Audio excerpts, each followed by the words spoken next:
j'accueille maintenant Gaspard Proust pour Elle est pas belle la vie.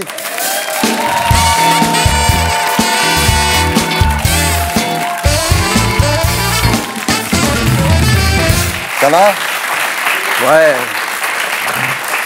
Super, l'extase. Oh, joie. Allons-y. Alors, bon, cette semaine, il y a tellement rien que je vais commencer par la rubrique cinéma. De toute façon, je suis obligé, hein, c'est Canal, la cérémonie des Césars, c'est super chouette, tout ça. Non, mais il y a un côté très ludique, hein, filer des trucs qui pèsent 10 kilos de bronze à des vieux qui doivent les trimballer sans se prendre les pieds dans leur robe de soirée. Il manque plus que les vachettes et la voix off de Nathalie Simon, et on frisera le sommet du glam agricole. Après, j'ai mes réserves. Esthétiquement, un César, c'est pas... Je veux dire, tu vois, on dirait un Oscar qui a subi un crash test. Tu pourrais non plus... De toute façon, les Césars, c'est toujours pareil. Hein. C'est un film qui est nominé dans toutes les catégories et qui, au final, reçoit rien du tout. Alors, cette année, c'était Camille Redouble. Très bon film. Ouais. Un seul défaut, il y a 1h45 en trop. Alors, je ne l'ai pas vu. C'est totalement gratuit, ce que je dis. Hein. Mais à l'heure du tout payant, un peu de gratuité dans l'humour ne fait pas nécessairement de mal. Les Césars qui se pavanaient parce qu'ils accueillaient Kevin Costner. Ça, c'est vrai, c'est du rêve, du glamour. Je rappelle qu'à l'époque de Danse avec les loups, Édith Cresson était Premier ministre. Ça, c'est la France. Hein. C'est la France est à Hollywood, ce que la province est à Paris. Hein. On a l'impression d'avoir Al Pacino alors qu'on nous a envoyé Evelyne Leclerc. Engagement. Semaine difficile, la France a perdu Stéphane Hessel. Alors, je pense que tout le monde voit, hein, le père Castor du lieu commun engagé. Hein. Stéphane Hessel, un mec tellement engagé que lorsqu'il est né, il portait déjà un nom qui évoquait les poilus. Indignez-vous. Indignez-vous qui disait... C'est vrai, la paix c'est mieux que la guerre, le bien est supérieur au mal, le capitalisme c'est caca, oups, zut, crotte, flûte, il est l'heure de changer mes couches.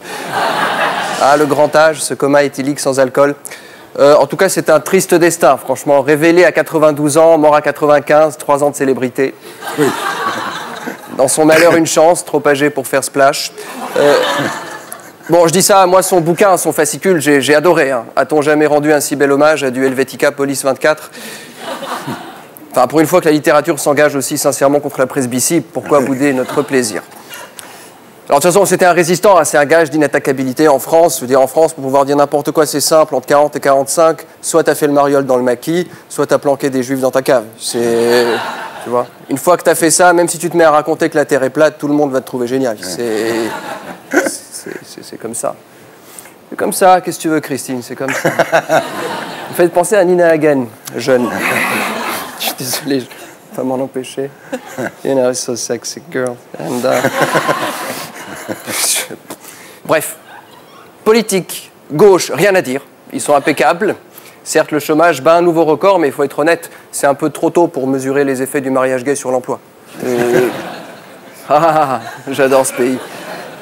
Droite, on a eu des nouvelles de François Fillon. Alors lui, il a trouvé un nouveau truc, monter sur des tribunes, convoquer des réunions pour expliquer pourquoi il sera candidat à rien. François Fillon, ou l'homme qui aimait ne pas être là.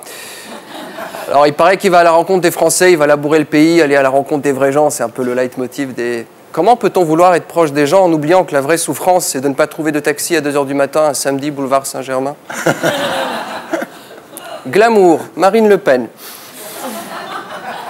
Marine Le Pen aimerait qu'on reconnaisse aussi le caractère parfois utile de la colonisation. Elle n'a pas tout à fait tort. Hein. La colonisation, c'est un peu comme la torture en Algérie. Hein. On n'est pas sûr que les bourreaux vont te laisser un bon souvenir. En revanche, on est sûr qu'ils vont te laisser un compteur EDF. Économie. Alors, le patron de Coca-Cola est venu au secours de la France et de ses ouvriers. Il a dit que les Français travaillent bien plus que 3 heures par semaine. Bah, tu m'étonnes qu'il est ravi avec la main-d'œuvre française. Je rappelle que son métier consiste à faire des bulles. Donc, à un moment, faut être honnête. Impasse. Payon veut réformer les vacances d'été. Ce qui est quand même fou, quoi. Supprimer la dernière raison valable qui donne envie de faire prof. Alléger les semaines, alléger le programme, alléger les devoirs. À la fin, il ne sortira plus des élèves, mais de l'aspartame, quoi. Ça sera le goût de l'intelligence avec 0% de culture générale dedans. Voilà l'avenir.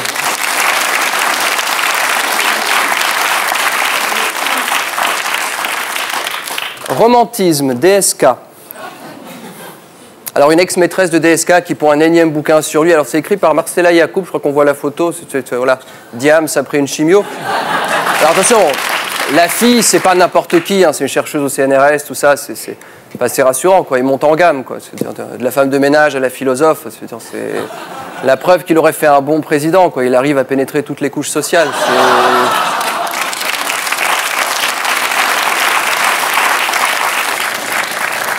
j'y pense de toute façon, 7 mois de relation pour retranscrire des ébats sur le papier, comme quoi être chercheuse au CNRS, c'est pas forcément un gage de rapidité d'esprit, quoi.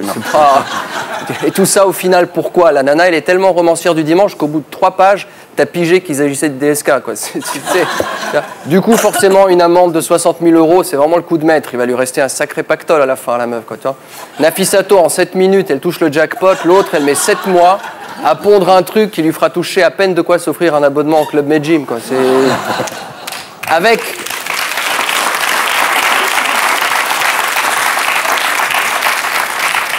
Merci pour cette spontanéité. Alors évidemment, l'avocat a négocié un truc génial, c'est qu'il faut faire figurer la mention atteinte à la vie privée. Alors ça va figurer dans chaque exemplaire du livre. Ça, c'est vraiment la victoire de DS, quoi. Le type, il se bat pour sa dignité et son avocat obtient que dans chaque bouquin, on dise au lecteur « Ouais, le gros porc, c'est bien mon client. » Voilà. Alors, bonne nouvelle de la semaine, c'est la fin de la chronique, quoi. Pour vous, je sais pas, mais pour moi, il n'y a pas photo. Hein. Alors, quand même la vie. Abonnez-vous, mettez un pouce bleu.